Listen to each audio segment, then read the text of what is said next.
During the day, Shawn Pryor is known for fixing computers for faculty members, doctors, and researchers with the University of Kentucky's Markey Cancer Center. But that's not all he does. Here's Destiny Quinn with today's Commonwealth of Kindness.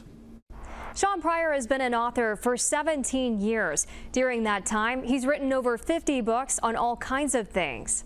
This is one of my latest books. It's The Great Explorer of Mammoth Cave, a graphic novel biography of Stephen Bishop. The cool thing about this is that this book not only represents American history, but it represents Kentucky history, and it also represents Black history.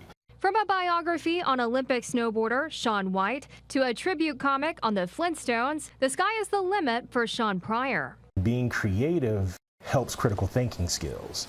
Being creative allows kids, adults, everyone to realize all the different types of forms of storytelling. An opportunity to share these skills with children at Wimburn Middle School for a seminar quickly grew into something much bigger. It was such a great experience that I decided to continue to do it on my own goodwill and just pay for it out of my pocket.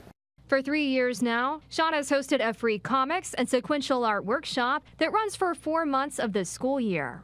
We teach the kids about sequential artwork, comic books, graphic novels, telling stories, being creative, creating characters, all types of stuff, but while also letting them have creative flexibility and freedom. The classes are taught on Saturdays and grow in size every year. I've worked in comics professionally.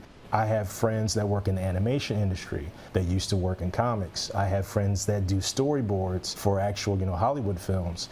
And so I want to show the kids, I want to show these students that this is more than just about comics. Just as comics bring a story to life, Shawn hopes that by showcasing these opportunities to the kids that he mentors, they might play a role in shaping their future. They are just amazing, talented kids, and I just want to make sure that I can continue to give back to them. It's about how many doors are actually available to you, and so these students can see what kind of careers will be available to them in the future.